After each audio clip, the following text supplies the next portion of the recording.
Hello and good morning, good evening, good afternoon to everybody on the call.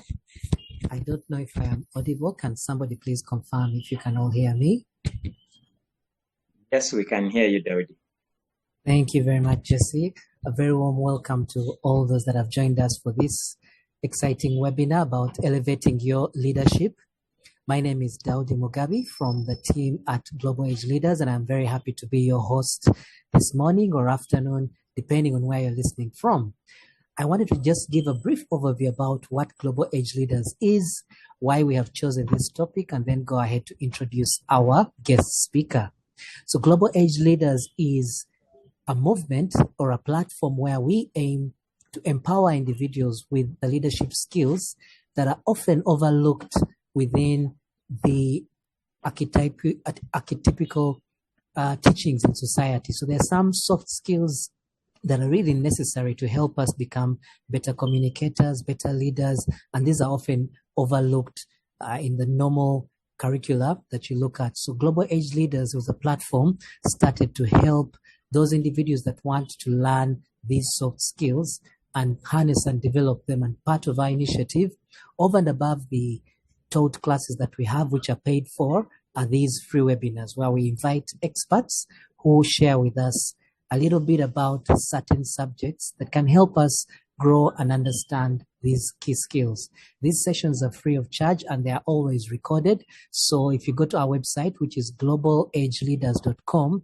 and you go to the events tab, there you will find a list of both upcoming events as well as those that have passed, that have been recorded. Now, today's topic, elevate your leadership. Why did we pick this topic and of what value is it to all of us on the call today? This topic is one that I believe is fundamental for each and every one of us. Whether you're a leader or not, I think we need to know how we can elevate our leadership, how we can communicate better as leaders, how we can help others participate in an agenda that we believe is for the better of the community or society. And so that involves things like enhanced decision making, inspiring teams and persuading them, and also leading through authenticity. These are some of the things that our guest speaker today, Mr. Jesse Ainebona, is going to take us through as he shares his presentation. Jesse, I will now go ahead and read your bio as I give you the co-hosting rights. That way, in case you have any slides or PowerPoints, you can easily share them. But for the rest of us, who is Jesse? Who is our guest speaker this morning? Jesse is a dynamic entrepreneur and leadership expert, a certified professional coach with nearly 2 decades of business experience. He is a sought-after speaker, mentor, and trainer specializing in leadership, public speaking, sales, customer service, and personal finance management. As a certified professional coach, Jesse is trained by Coach Masters Academy in Singapore, and he empowers individuals and leaders to unlock their full potential and achieve transformative growth. He is the training and development associate at Inspired Leaders International, where he partners with business owners and executives to scale up their leadership capacity and drive institutional and social transformation. Additionally, he runs mentorship programs for young professionals, equipping them with essential skills to thrive in today's job market. Jesse's impact extends beyond Uganda, having facilitated trainings and workshops across Kenya, Tanzania, and South Africa, influencing countless individuals to become positive agents of change. His expertise also spans across the finance sector, where he serves as an investment advisor with Old Mutual Investment Group. Jesse is also a distinguished Toastmaster and a past national president of Toastmasters Uganda. He has played a pivotal role in developing strong communicators and leaders, and has also served as the Growth and Membership Director for the International Association of Facilitators in the Ugandan chapter. Beyond his professional achievements, Jesse is a dedicated family man and an avid reader and a passionate traveler. With all those nice words said, ladies and gentlemen, please put your virtual hands and emojis together and welcome Jesse Ainebona. Jesse, welcome. Thank you. Thank you so much, Daudi. Thank you so much for that kind introduction. I truly appreciate the introduction and the invitation to be part of this webinar this morning as we address a quintessential topic, the topic of elevating our leadership. So thank you so much, Daudi, once again, and thanks to everybody that is on the call this morning. I'm looking forward to a great engagement and interaction with you all. Daudi, I'm going to request that you will be my chat master. So whenever I have a question in the chat, I will seek your indulgence in reading for me what members are sharing as we go along. Great. David, is that fine with you? Just let me know that that you is can hear very me. okay with me, and we can Thank see your you. screen as well. Excellent. Great. So thank you so much. And today, as already mentioned, we are going to be discussing the topic of elevate your leadership. Elevate your leadership. And right away, I want to begin with a gentleman that a recommendation from somebody that is quite well known, and that is Robert Kiyosaki. I'm quite certain that a number of us have heard about Robert Kiyosaki. In case you have, or if you know any of his materials, let me just see. You can type anything you have read or you have heard about Robert Kiyosaki in terms of maybe one of the books that you know about Robert Kiyosaki. Anything that comes to mind? Any book, any material you have read from Robert Kiyosaki or any of his teachings is commonly known in the financial sector, the financial education sector. Any materials you have, any book that you have read? I see a comment in the chat. Daudi, just read for me what a member is saying. So there are two chats from Amos and myself, and both are saying Yes. Rich Dad, Poor Dad. Aha, great. Indeed. Many of us will know him for the Rich Dad, Poor Dad series. In fact, he has quite a number of things under the Rich Dad, Poor Dad title. But in addition to what he has written, Robert Kiyosaki made a recommendation and said that everybody, regardless of your career, regardless of your profession, regardless of what you do, everybody requires to acquire these 4 skills. We all need a basic understanding of these 4 aspects. Number 1, he talked about public speaking. And why that is important is because no matter what you do, whether you are a doctor, of course, if you're a lawyer, you're an accountant, at one point in time, any of us will be called upon one day at one point in time to address an audience, stand before an audience and communicate something. In fact, this is a core aspect of leadership, and I will be talking more about that. Public speaking is one skill that all of us need. Whether you are a farmer or you are whatever you are, you need the skill of public speaking. The second thing that Robert Kiyosaki recommends is that everybody needs to have a sales component. Because sales is not just when you're selling an item, exchanging of an item for money or a service for money. Sales is also in communication. The way we communicate, the way we connect on a day-to-day basis, we are selling. Take, for example, if, say, you want to persuade a friend that instead of meeting at a certain restaurant, we meet at another one, that takes a sales ability. If you want to get your child to get off junk and maybe consider eating vegetables, that takes the parent's ability to communicate persuasively, which is a sales component. So we are always selling, whether we are selling products or services or not. Sometimes we are selling ideas, but also sometimes we are selling ourselves. When you go before a panel and they ask you, of all the people that we have interviewed today, why do you feel you are the most preferred? Why do you feel you're the most qualified candidate to take on this job? That is an opportunity to sell yourself. So Robert Kiyosaki says all of us should acquire the ability to sell. But thirdly, he talks about basic accounting, what I call basic personal financial management. In other words, all of us need to have the ability to account for the money that we earn. Because if you don't do that, at one point in time, you will ask yourself, where did my money go? So we all need to have the ability to account financially, to manage our money so that we can grow financially. And last but not least, the core subject of our discussion today, he talks about the fact that everybody needs to understand what leadership is about. In other words, we all need to improve our capacity and capability as leaders.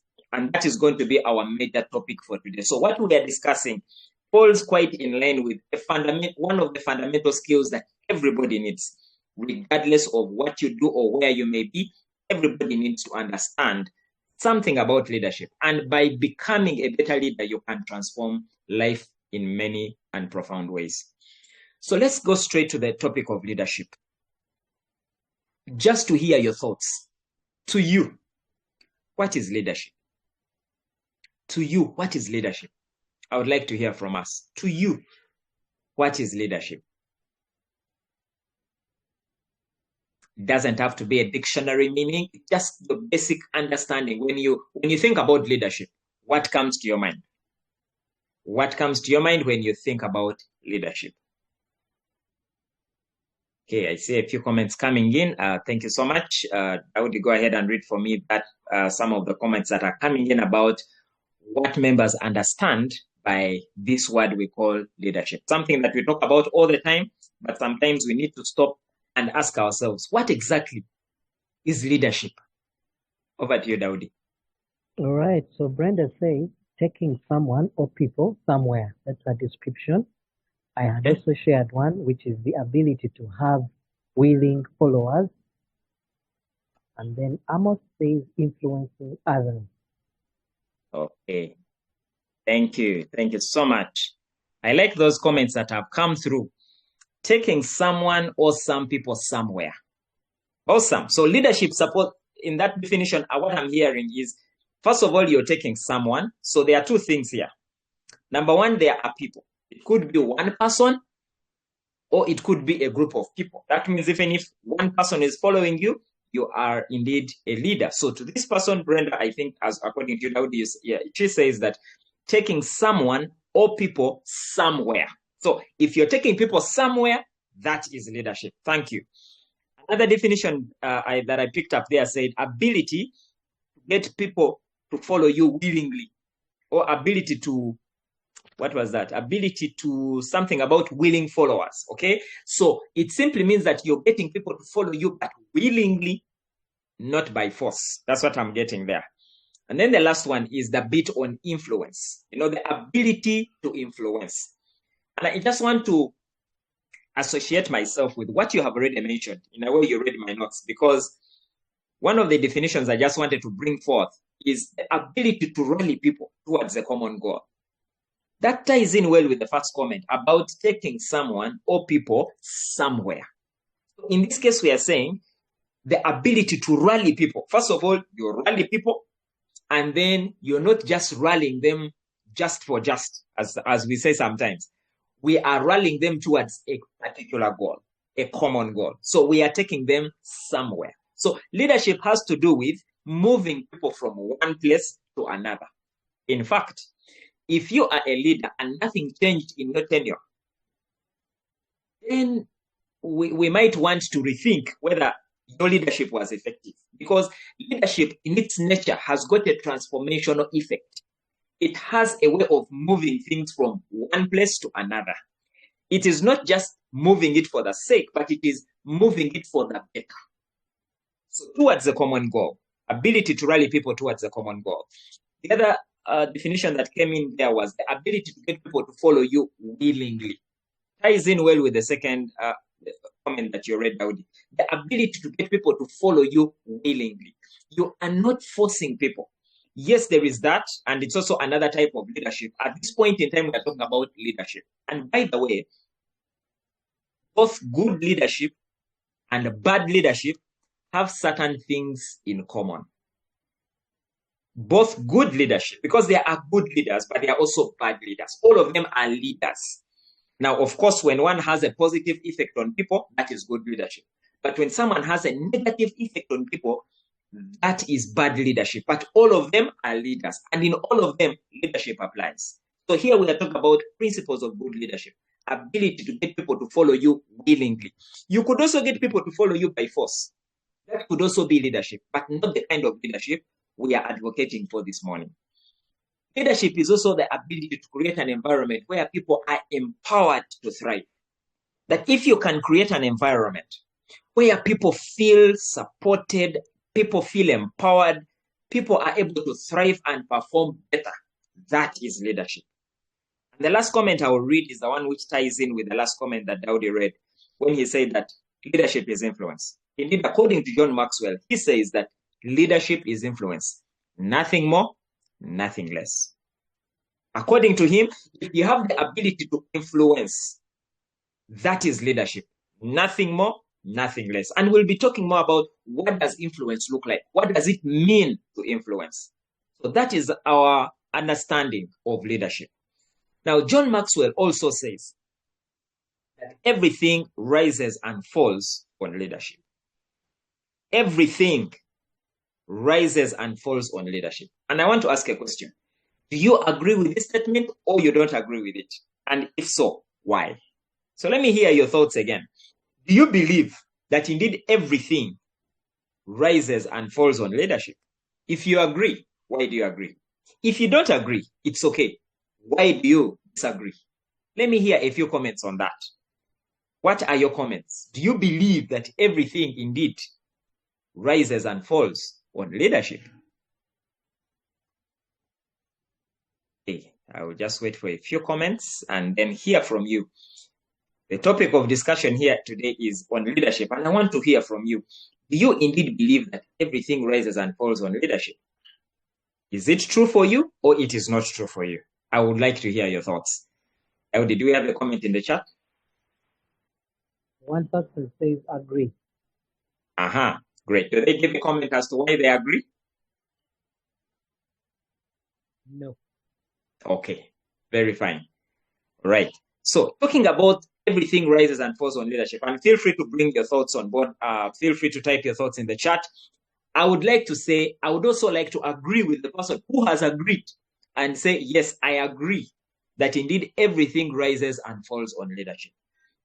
And the reason I say this is simply because when you see a company doing well, when you see a family doing well, when you see, first of all, everything means everything. Be it in sports, be it in family, be it in faith, be it in politics, be it in governance, be it in whatever. NGO, civic organizations, it doesn't matter. Everything. Back in the day, we used to study about the rise and fall of kingdoms, the rise and fall of the Bachwezi, the rise and fall of different kingdoms. You will remember that when the kingdom was rising, there was a leader behind it. When the kingdom was falling, there was a leader behind it. What that means is that when something is going well, there is a leader behind it. Similarly, when something is not doing well, when something is going down, there is a leader behind it. Everything rises and falls on leadership. Be it in your work. If a department is doing well, if there is morale, if there is vibe, if there is energy, if there is enthusiasm, maybe there is a leader behind. Look at football clubs. Some of them do well. In fact, a very, very good example is in the football, in the sports industry is this. When a club is not doing well, when a club is not well, a football club is not doing well, or a sports club for that matter, sometimes they don't change the players. All they do is they change the coach. And by just changing one part of this puzzle, the coach, the team begins to perform better. The coach does not play the game. The coach does not play the game. The people who play the game are the players. But sometimes they don't even change the players. All they do is they change the coach, because the coach is the one who determines the strategy, the play, and that is the role of the leader. By changing the leadership, everything begins to change. So indeed, everything rises and falls on leadership. If your team is doing well, it's because of the leadership. If the team is not doing well, it is also because of the leadership. So how well are you doing in light of this? Indeed, like John Maxwell says, everything rises and falls on leadership. And I want to ask again, talking about leadership and talking about leaders, which leader has had an impact on you in your personal or professional life, and why that person? I would like to know. Is there someone that has had an impact? It could be in your personal life, it could be in your professional life. It could be leaders that you have seen globally or nationally or internationally. It doesn't matter. Which leader has had a profound impact on you, either personal or professional, and why that person? What is it about that person that made them impact you in the way they did? Okay, so think about the leaders that you have seen or that you have interfaced with at different points in your life.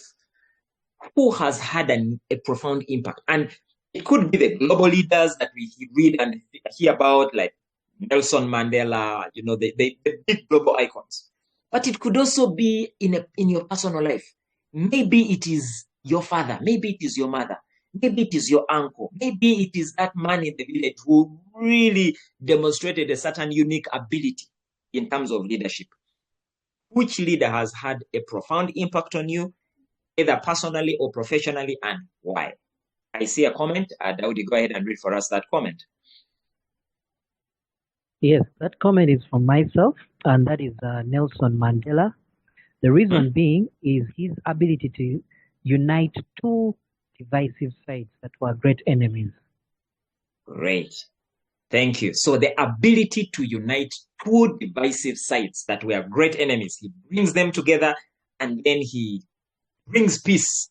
And for me, one other thing about this particular person is his level of selflessness. If there is one word I would describe Mandela, for me, it would be that he was selfless. He was willing to live in prison all his days. Because once I visited Cape Town and I went up to Robben Island, and for the first time, I got to appreciate the history of that country, but also his own life. I went up to his prison room, and we had a lot about what he did and what some of the things he said. And one of the things was that he was ready to live and die in prison for the sake of the freedom of his people. And when he finally comes out, he extends forgiveness. But even more than that, he goes in and he leads the country up for one term and he hands it over to the next person. Wow. Selflessness. Thank you, Daudi. All right. Any other comments on any leader that has impacted anyone on the call this morning? No comments have come through yet. Okay. Thank you very much. Great. So we see in there, we see a leader, an example of a leader that has had profound impact on the different people that they have led. But the question now is, what if, like Daudi alluded to earlier at the beginning of the call, I mean, if someone is not a leader, what if I do not have a position? Is this talk really for me? Maybe someone is thinking that you may not be having a position, you may not be having a title, and maybe you're just asking yourself, is this really for me? Or it is for people who are head of this, chairman of this, leader of this, team lead, founder, CEO, executive director, board chair? Maybe those are the leaders we think about. But I would like to bring this in for you and remind you and assure you this morning that leadership is not a position or title. It is action and example. As we think about leadership this morning, leadership is not a position or a title. It is action and example. So it's not about whether you hold a position.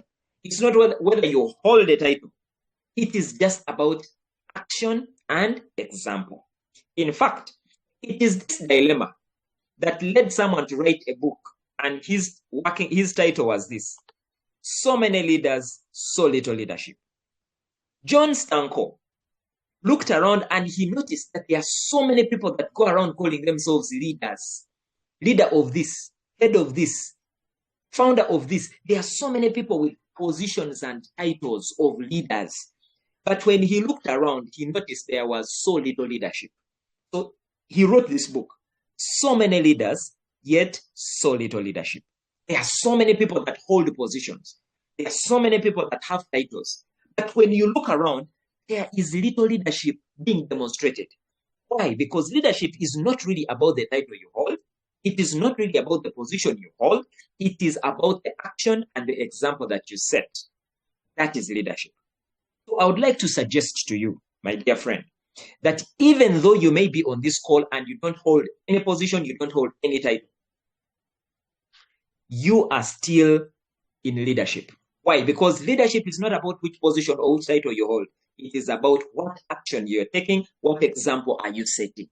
If you do the right actions and you deliberately demonstrate by leading, by showing the right example, then you are a leader. So how do we go beyond the power of position and begin to demonstrate true and authentic leadership? That's what we are going to be talking about. So indeed, leadership is action. Leadership is action. In fact, a leader plays the function with or without a position. And I would like to say at this point that you would rather have no position or no title and play the function of a leader than having a position and a title and not play the function. Because sometimes in life, there comes a point when we have to let go of that position. You have to leave the position. For example, I led Toastmasters in Uganda for a period of 1 year. After that period, I had to hand over the position to somebody else. Now, if leadership is more about position and title, does that mean that when you hand over the position, when you hand over the title, you have ceased to be a leader? You can still be a leader even when there is no title, because you can play the function. A leader plays the function with or without a position. Therefore, you can be a leader even without a title. So if you're on the call today, you have no position, you have no title, you too can be a leader. Now, of course, if you have the position, like Dawood is a president of Bukoto Toastmasters Club, he is the incoming president of the Rotary Club of Saturday E-Jazz. That is a position. So when you hold a position, then go ahead and play the function. But if you have no position, you have no title, you can still play the function, and therefore you too can become a leader. Again, John Maxwell has got a law called the law of the lead. And this law says that leadership ability is the lead that determines a person or organization's level of effectiveness. What he is saying is that oftentimes our ability to lead and become effective there is a lead. It puts a lead. For example, that gentleman is limited by the lead on that container. He cannot go beyond that container. In the same way, your ability to lead is what will determine how far you can go, how far you can be effective. That is largely determined by your leadership capacity. If you are the leader of an organization, your leadership ability will determine how far that organization goes. At an individual level, your leadership ability will determine how far you can be impactful, how far you can be effective in your personal life. So your ability to lead, your leadership capacity is what will determine your level of effectiveness. So if I'm to use my two hands right here, right now, if this is the level of your leadership, you might get a high position, but your capacity is here, or the organization might grow this far. But because you are here, sooner or later, it will come back to where you are. Because you don't have, at this level, you don't have the capacity to handle an organization that is at this level. So for us to become more effective, we have to raise our level of effectiveness. And for us to do that, we have to raise our leadership capacity. That is the law of the lead. In other words, your leadership ability will limit, it will determine how far you can go. How high you raise depends on how well you can lead. By the way, we see that very vividly in our day-to-day life and work. You will find that there are people that are more competent. Someone knows how to do the work, okay? That is a technical person, a competent person. Then you find that someone else is the leader, and yet that leader may not even know how to do the technical work. Because how high you rise is not determined by how well you can do your work technically. How high you rise depends on how well you can lead. You might be the best and the most competent and technical person, but if you cannot lead, the best you will be is to be the best technical person. Someone who is not as good as you technically will be your leader. Why? Because they have the capacity to lead. So as we go higher, we need to pay attention to the leadership skills, because they will determine how high we shall go. Recently, a survey revealed that most technical organizations are being led by non-technical people. Why? Because how high you go is not about how technical you are. It's about how effective you are in your leadership. That is the law of the lead. And therefore, to be more effective, be a better leader. And to become a better leader, you have to elevate your leadership. And that brought me to the point that we are now looking at. 6 strategies to elevate your leadership and become a global age leader. The reason I have written leader that way is because each of the 6 points begins with one of the letters that form the word leader. So for example, point number 1 begins with L, and point number 1 is learn. And what we are saying about learning is that for you to be a global age leader, for you to be a transformational leader, for you to elevate your leadership, point number 1 is that you have to become a continuous learner. Because all leaders are learners. The moment you stop learning, you stop leading, according to Rick Warren. All leaders are learners. And the reason why we need to keep on learning is because things keep on changing. Things keep on changing. So if you're going to be an effective leader in this era of artificial intelligence, in this era of Bitcoin, in this era of post-COVID, in this era where there has been a freeze on donor aid, how can you lead in the changing world? The way to lead in a changing world is to keep aware of what is happening, to keep on sharpening your skill. And that is why we need to become effective learners. All leaders are learners. In fact, Ray Kroc said, when you're green, you're growing. But when you're ripe, you're rotting. The day a leader says, I know it all, I know it all. The day a leader says, I know it all. There are some leaders who thought it all before COVID. Today, they are nowhere to be seen. Why? Because they thought they knew it all. When you're green, you're growing. When you're ripe, you're rotting. When you're green, it simply means that you are eager to know something. There is something more you can learn. There is something new you can learn. For example, as a leader, maybe you're asking yourself, how do I relate with different kinds of people in my organization? That is something for you to learn. How do I work with millennials in this era? That is something for you to learn. How do I lead in the era of artificial intelligence? That is something new for you to learn. How do I lead in this era of the social media revolution? That is something new for you to learn. Because if you don't keep on learning and reinventing yourself, sooner or later, you'll become extinct.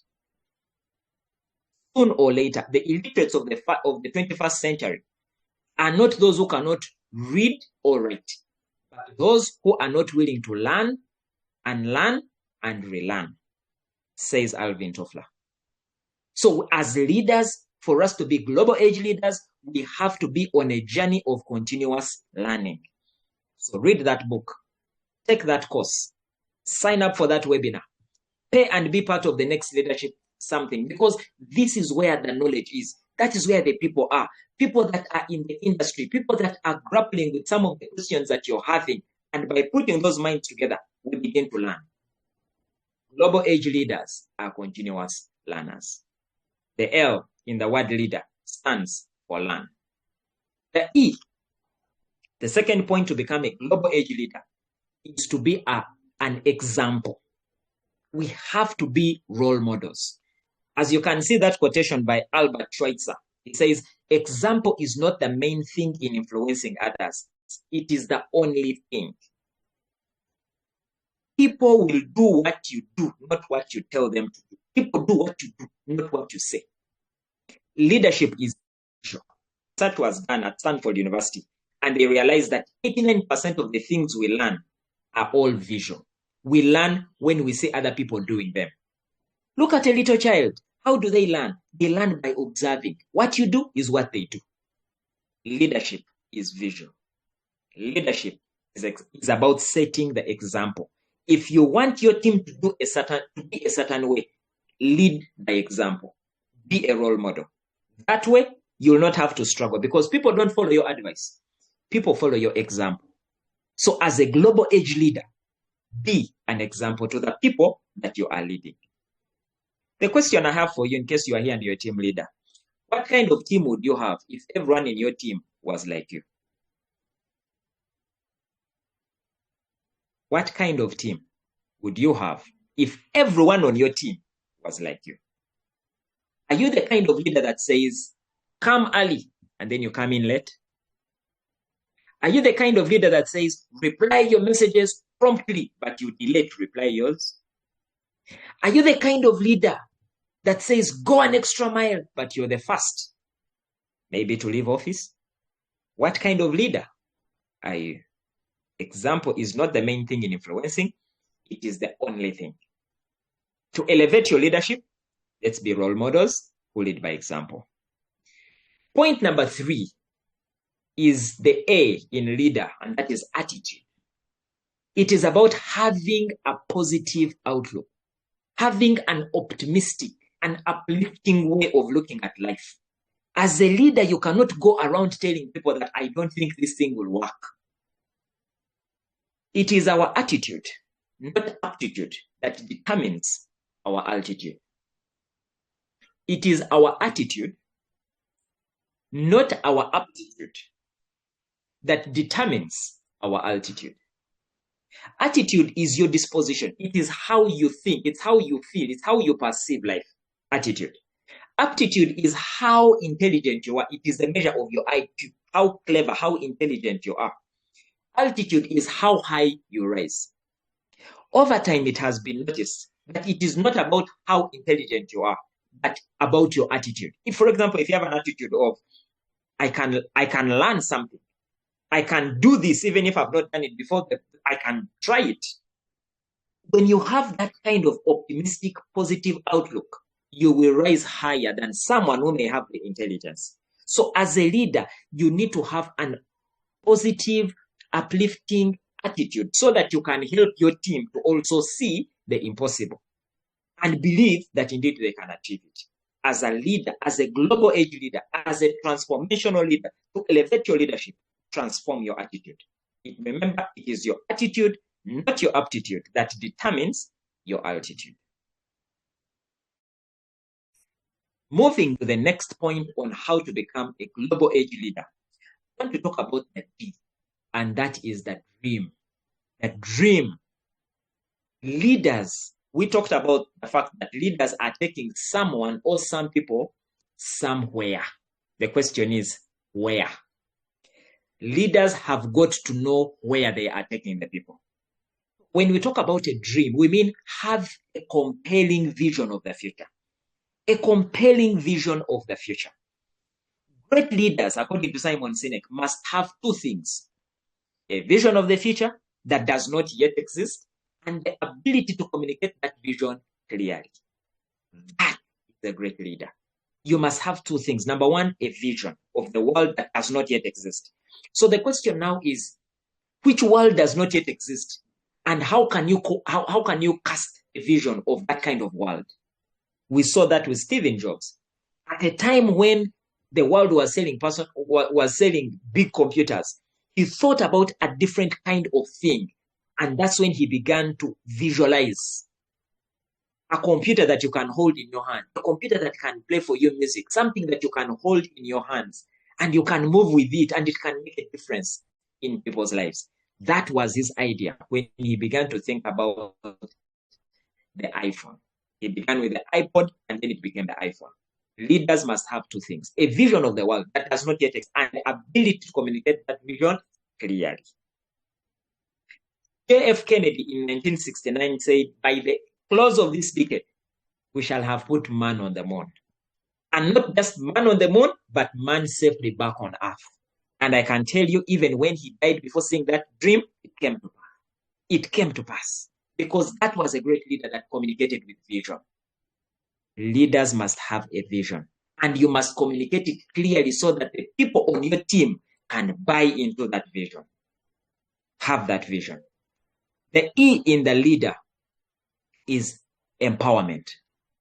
By empowerment, I mean leaders become great. The ability to develop other leaders is what I'm talking about. Leaders become great, not because of their power, but because of their ability to empower others. That is what makes leaders great. It is not their power. It is not about your technical competence. The question is, can you develop that competence in other people? If you can do that, then you are a great leader. Then you are a global age leader. Then you are elevating your leadership. Leadership is not about becoming great, but it is about helping other people to also become great. Leaders become great not because of their power, because of their ability to empower others. So as leaders, we need to be developing other leaders, because the highest calling of a leader is not to create more followers, but to develop more leaders. As leaders, we seek to empower others.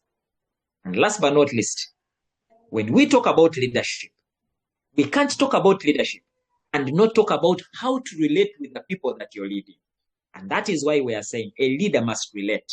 In other words, a leader must build solid relationships. Because at the end of the day, people don't care how much you know until they know how much you care.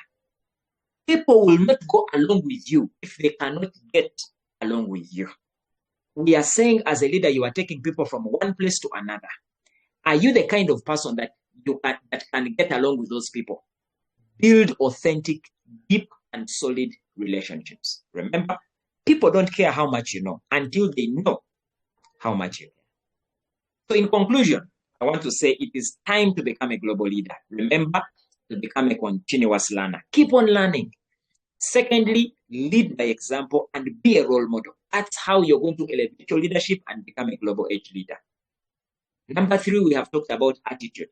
Having a positive, an uplifting, an optimistic outlook towards life is what we are talking about. Number 4, having a dream. Having a compelling vision and rallying people towards that dream. Number 5, we have said, global age leaders seek to empower others. Develop other leaders. Don't be comfortable with having a group of followers. Begin to transform those followers into leaders. And number 6, we have said, relate. Relate with the people that you're leading. Build relationships with those people, because people don't care how much you know as a leader until they know how much you care. Let me just plug in my laptop quickly. And as I do that, I want to pose a question. Okay, let me just play this video. I'll tell you a true story. A few months ago, I stayed at the Four Seasons in Las Vegas.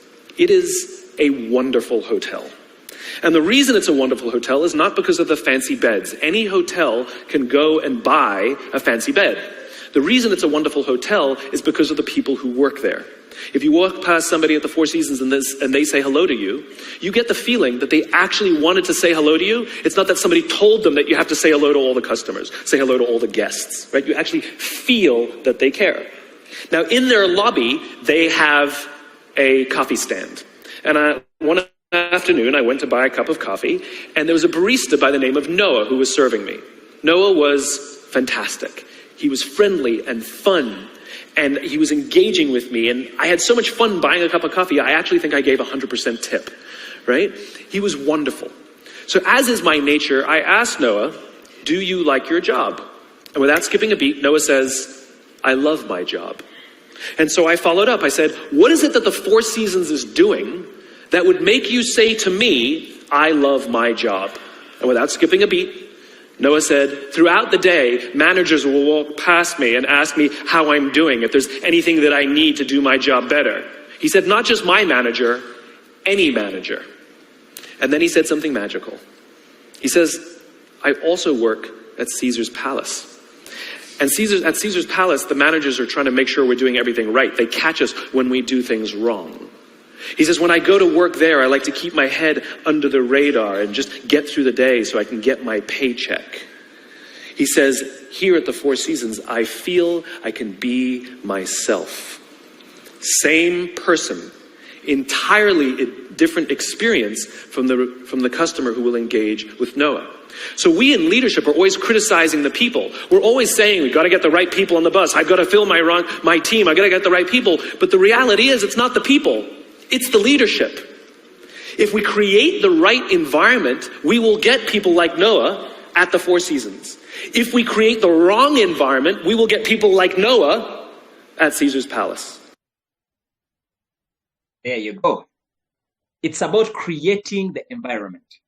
One thing that we learned from this short video is what kind of environment are you creating? Are you creating an environment where people can thrive, like Noah at Caesar's palace?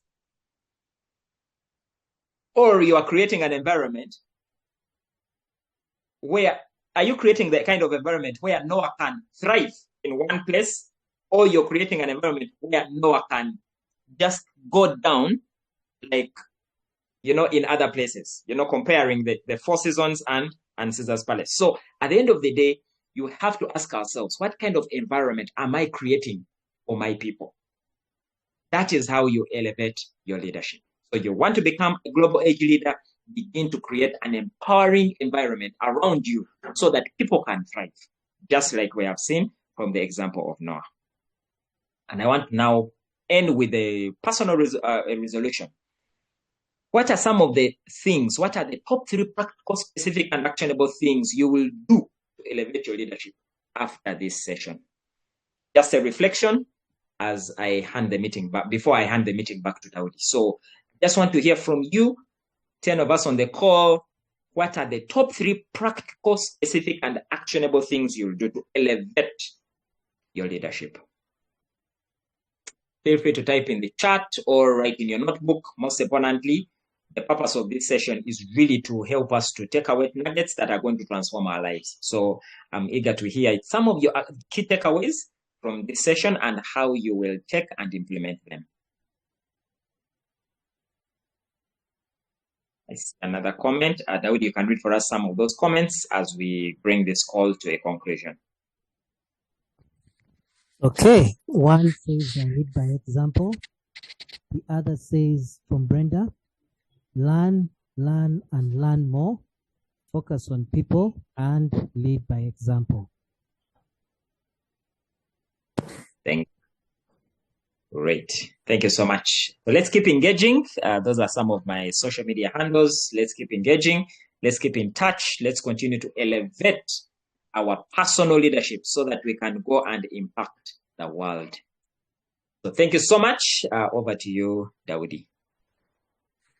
Thank you very much, Jesse. Please, let's give him a round of applause with our emojis and just appreciate him for today's session. Thank you so much, Jesse. This was a fantastic session on how we can elevate our leadership. I'm sure many of us had an idea about what leadership is, but we didn't know practically how to take that leadership to the next level. So I'm sure with these tidbits that you've shared with us, we can certainly make a difference. And the beauty for everyone on call is this session is recorded, like I had mentioned earlier, so you can re-watch the whole video and digest it, take it into practice, plan for it, and you can also get in touch with Jesse. His handles are on the screen there. Jesse, like I had mentioned earlier, he's part of the team from Inspired Leaders International, and I'm sure we've all benefited quite a bit from him. So if you'd like more sessions like this on various topics, then please reach out to him using any of the contacts on your screen. Right now, it's time for Q&A. We have 10 minutes left. If you have any questions for Jesse about this particular presentation or about leadership that you feel he is able to answer, please go ahead and type those in the chat. I will start with my very own Jesse, and that is, what are some of the things that poison leaders? In other words, what are some of those poison chalices that we need to watch out for? I understand there's a popular saying that power corrupts, absolute. Is it power corrupts and absolute power? Something along those lines about power corrupting. In other words, as you climb the leadership chain, you then start dropping or not keeping your eye on the ball in a few areas. So for us that are growing as leaders or trying to elevate our leadership, what are some of those landmines that we need to avoid in order for our leadership to retain its potency?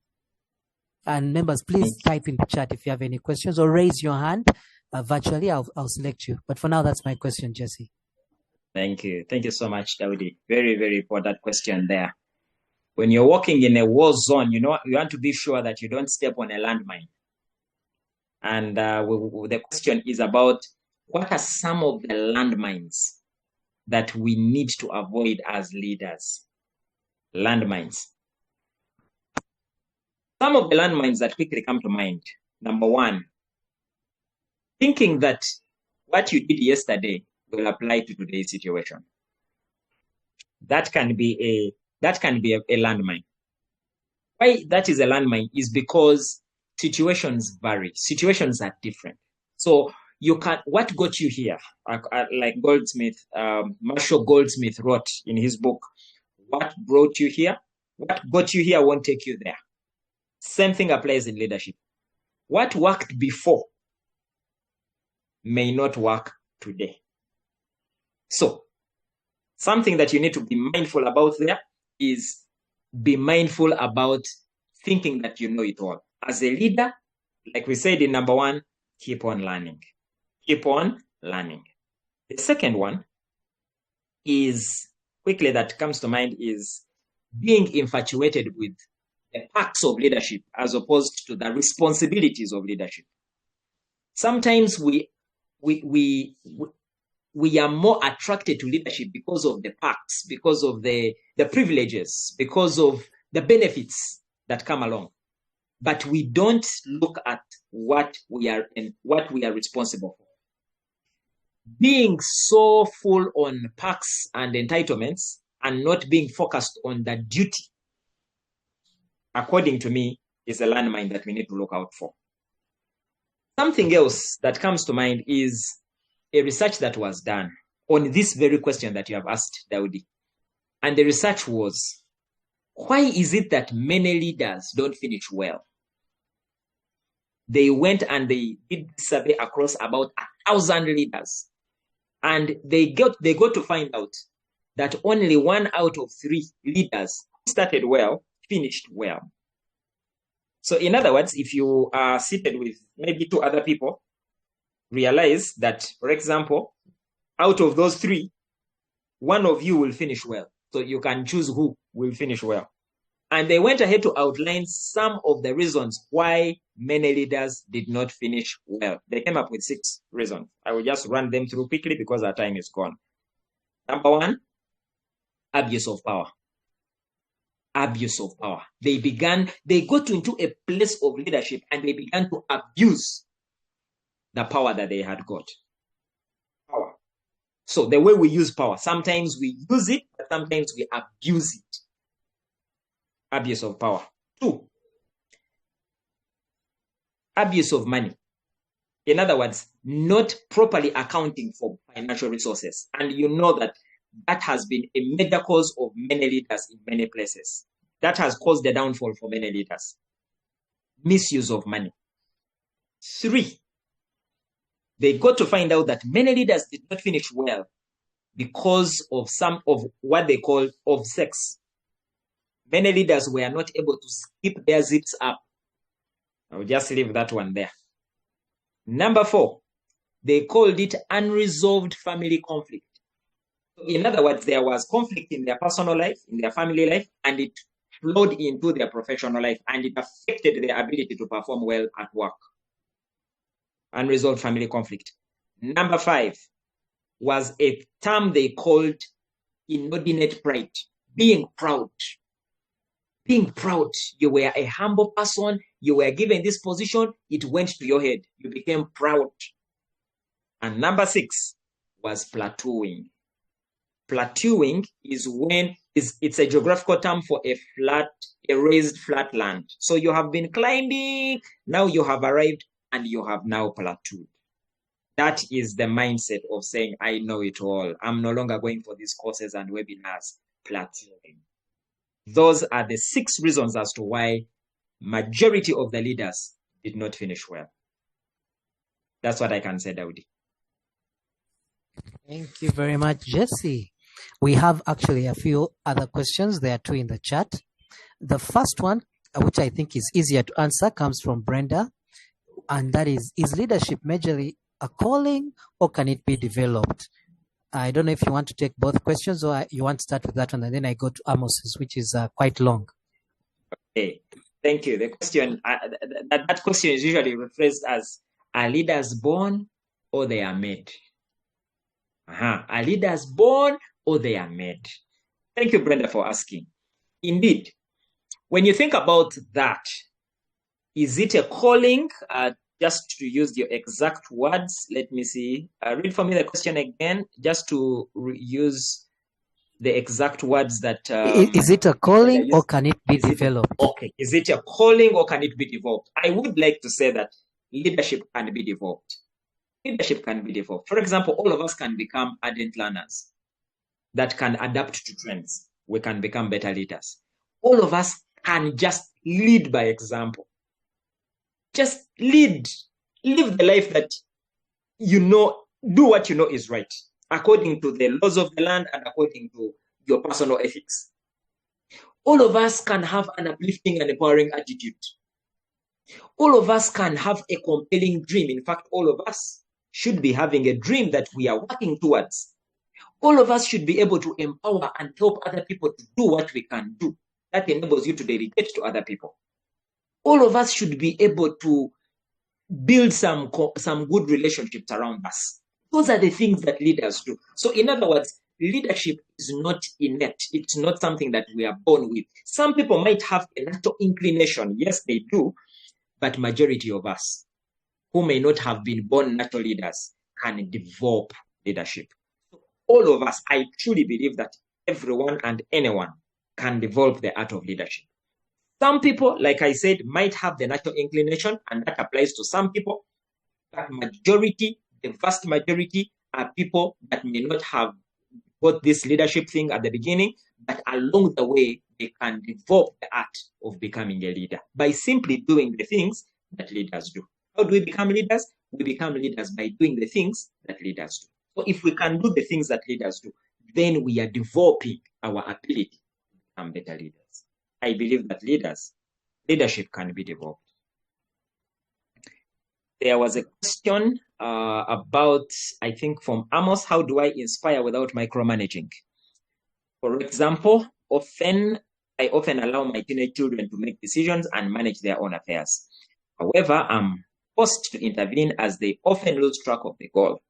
How do I inspire them to stay on track without micromanaging? There is a concept called hands off and eyes on. So what we are doing here is learning how to get people to take ownership of their journey. And this happens a lot when you are empowering people. This comes into place when we are developing other leaders. For example, think about how we learned how to ride a bicycle. You learn how to ride a bicycle when, first of all, someone is holding for you. So they have to hold for you so that you can balance. But then you cannot learn if someone is always holding for you. Soon they have to release. So their hands are off, but their eyes are still on you. They are seeing, so that you don't fall in a ditch and hurt yourself badly. By the time you come close to that ditch, they are there to hold it so that it doesn't go over. Otherwise, you might fracture your limbs and you may not ride again. So you can still keep your hands off, but keep your eyes on. The micromanaging comes when we want to do everything the way we would have done it. But can we let people use their ingenuity? Because sometimes they may surprise us, and often they do. And we let people free to use their ingenuity, to use their abilities. Like, for example, as a family leader at home, we have a set of 6 values. And just yesterday, I was just going through them with my daughters. One of them is 7, and one of them is 8, the other one is 5. And so we were just breaking them down for them to understand them. One of the values that we have as a family is the value of growth.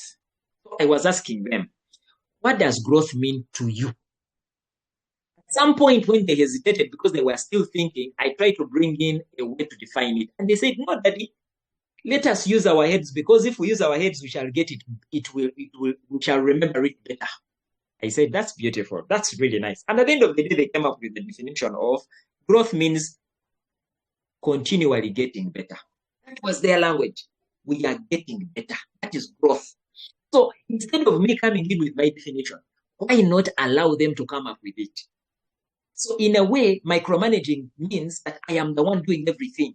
But can we have hands off and eyes on? Keep your eyes on, but let your hands be off so that they can also learn how to do it. The temptation is that we have a perfectionist mindset, a mindset that says you should do it as well as I do it, which is not realistic. That can become a potential landmine, like Daudi asked. Because if you expect people to do things the way you do them, they will never do that. They are different from you. So allow them to try it their own way, but keep your eyes on so that it does not lead to disaster. That's the best way I can respond to that. Daudi, any other question?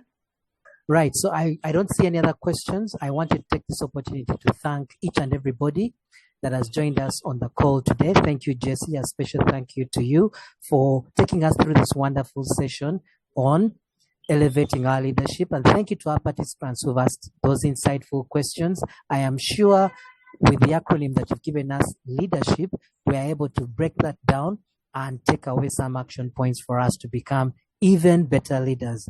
And like I had mentioned, this recording will be available within the next 24 hours on the very same website that you found it today. So thank you so much, everybody, for joining us today. Thank you, Jesse.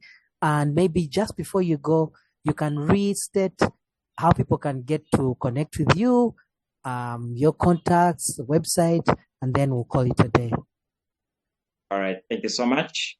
All my handles are Jesse Ainebiona, but let me put up that slide. Can you see that? Yes, we can see it. Thank you very much, Jesse. So that is how you can get in touch with Jesse in case you'd like more informative talks like this or corporate engagements. That is his contact from Inspired Leaders International. Thank you so much once again. And I wish you all a very lovely day, afternoon, evening, whatever it might be. Please go ahead and elevate your leadership. Bye-bye for now.